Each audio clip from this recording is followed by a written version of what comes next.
All right, what is going on? We should be live, so hope you guys are having a great day so far. So here, just sipping on my Coke Zero, caffeine free.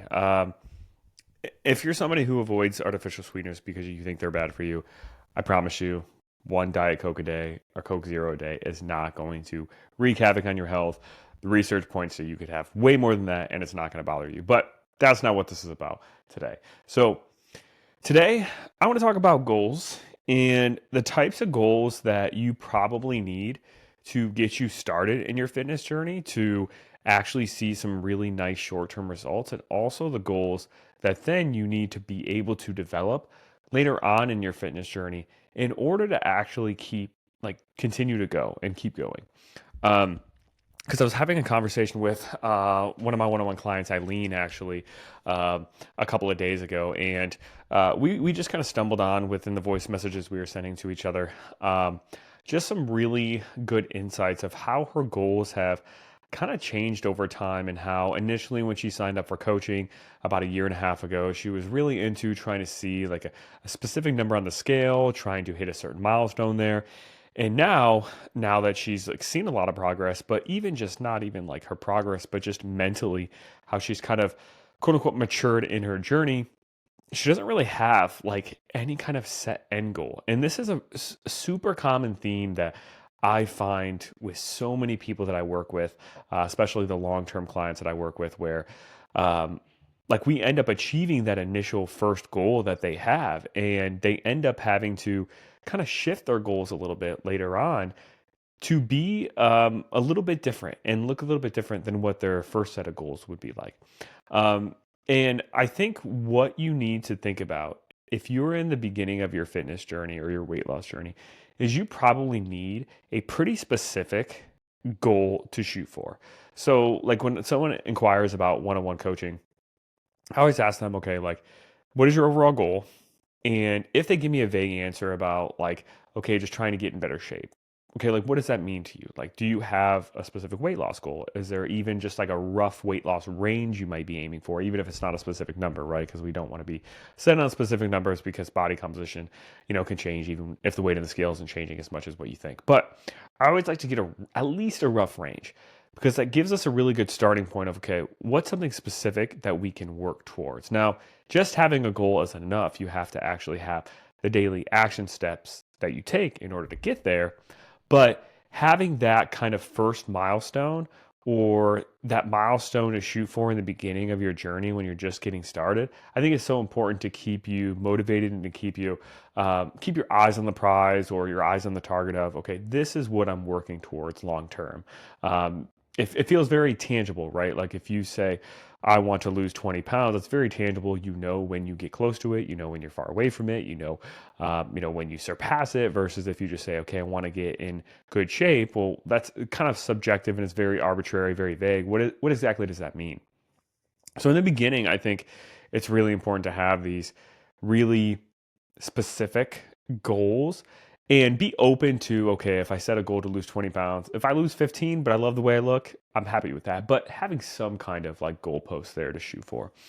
But I think as you evolve in your journey, your type of goals should change and your goals shouldn't be as specific. Maybe you set like very kind of short term milestones to kind of keep you going. But I think when you really like take a step back and zoom out and think, okay, what am I really working towards here?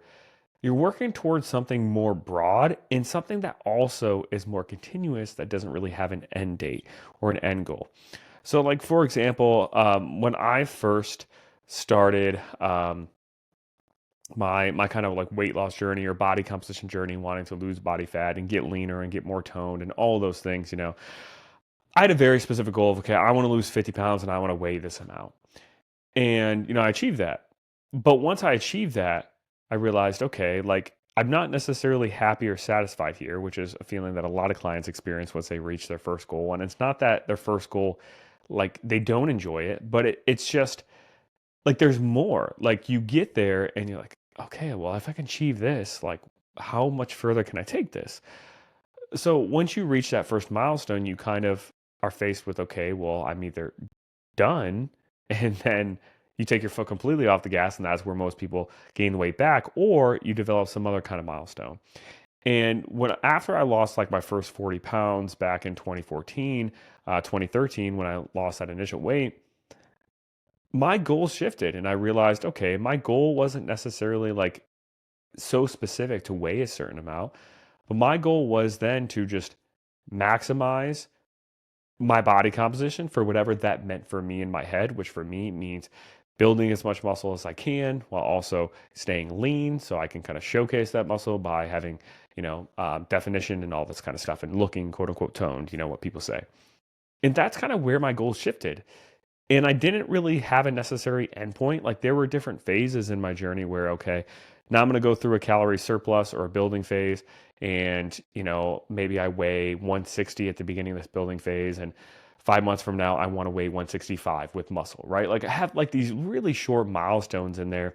But I know that those milestones or those goalposts are going to move eventually when I get there. Like it's not like, okay, this is the promised land once I hit 165 with more muscle. And then, the next phase, the next muscle building phase, maybe my goal was to hit 170. And then it just kind of progressed from there. And then maybe I go into a fat loss phase and I'm like, okay, well, I gained 10 pounds of muscle and fat, a combination of both. Let me lose another 5 pounds of muscle. So hopefully after that, I weigh 5 pounds more than when I started these couple of phases, but I have more muscle and I look leaner actually. And, so just going through the process, right? But all of those little milestones weren't really my overall goal. My overall goal was to just quote unquote maximize my body composition or make the most of my body composition or reach my fullest potential in my body composition, whatever that meant to me. Some people don't have the specific goals that I do or the same like vision for themselves of what I do, but that's kind of for me what it looked like.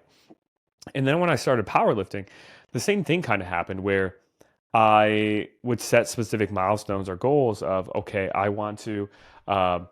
uh, I want to like hit a 400-pound deadlift, right? And that became like one kind of small goal of mine. And then I set another goal of, okay, after that, like now I want to hit a 500-pound deadlift. And then eventually it got to a point where like I started hitting these other milestones, but I thought, okay, like 600-pound deadlift is something I really want to achieve, but like I just kind of know after I hit it, it's going to feel really good, maybe for a couple of days, maybe for a week. And then after that, 600 pounds isn't going to feel as satisfying to me, and I'm going to want another goal. And it's like my powerlifting goal started off so specific of wanting to hit these specific milestones too. Then they evolved into something more broad where now with powerlifting, my goal is to just become the strongest that I can be within my powerlifting lifts, whatever that looks like for me, whether it's a 600-pound deadlift, a 620-pound deadlift, 650-pound deadlift, 700-pound deadlift, like that would be amazing to hit one day. But I know like once I hit that, I'm going to want to hit more too. So I set these like mini milestones, but at the same time, like my goals changed to a more zoomed out perspective of I just want to get better at this, or I just want to improve at this, whatever that looks like. Maybe it's going up by 10 pounds every few months. Maybe it's going up by 10 pounds every year. Maybe the progress is that slow for whatever reason, genetics, what phase I'm in nutritionally, what I have going on in my life, other responsibilities, this and that. My goal is to just get better at this thing slowly over time, no matter how far it takes me, no matter what my cap is, or no matter how slow it takes. That's my overall goal. And this was, like I said, a conversation I was having with Eileen, where that's kind of where her goals are kind of transforming to as well. She kind of reached her first milestone that she had set with me when she first started coaching as far as fat loss and weight loss. And now it's just about, like she was saying, how she doesn't really have a specific goal anymore, but she just wants to continue to get leaner, continuing to get stronger, continuing to feel better in her own skin, and just getting better, week to week, day to day, and continuing to see a little bit of progress stacked up over a long period of time, just for as long as this is something she wants to pursue. And I think that's where a lot of people's goals end up having to shift to. And I think it's like a requirement. It's also really important to be able to take out that zoom perspective, because if you always have this very like specific, narrowed in perspective all the time with your goals, you're gonna feel lost when either one, you reach that milestone, because now you're like, oh shoot, what other milestone am I gonna aim for? if you don't have this overarching kind of zoomed out perspective behind it. Or what's going to happen if you have this very narrowed in focus is if progress is slower than what you want or anticipate, you're going to get really frustrated and you're going to get really down on yourself and you're going to get really impatient and you're going to want to quit, with the process because you're like, well, I really need to like get 20 pounds down, or I really need to fit in this dress, or I really need to hit this, weight in the gym. And it's coming so slowly. It's so frustrating. But if your overall goal wasn't actually that milestone or that actual specific thing, if your overall goal was more zoomed out of, let me just get better every day, let me just see a little bit of progress every week, knowing that I'm checking off the boxes on a day-to-day basis to actually improve over time. If that becomes your goal, then it doesn't really matter how long it takes you to get to your destination, because you don't find fulfillment in the actual destination because that's not really your goal. You find fulfillment in just slowly improving, no matter how slow it takes and no matter how often you kind of notice that progress. You almost take more fulfillment in the actual process in itself than you do the actual results you get from it. And I think that is something that once you reach that point, you really become unstoppable within your fitness journey, and you really are able to see like long-term progress for life if you can adopt that mentality of like, even in the very extreme realm of, if I didn't see progress for the next 6 months with my lifting, I would still show up and do every single training session I can and do all the lifts that I can and still show up in the same exact way. Like me personally, I could say if I 6 months from now wouldn't deadlift a single extra pound, I would still show up and do it.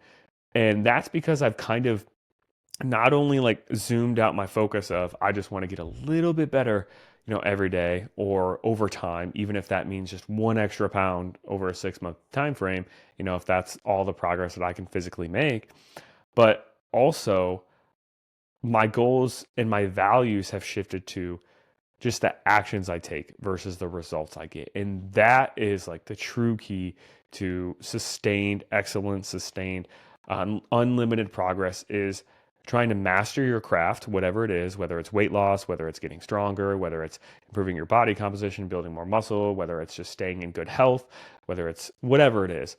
If your goal, your main focus is just master that, whatever it is that you're shooting for, and also to then check off the boxes regardless of what kind of progress ends up coming about with it, then you're really unstoppable, because no matter what, you're going to show up because you value the action and the task and the process more than the actual result.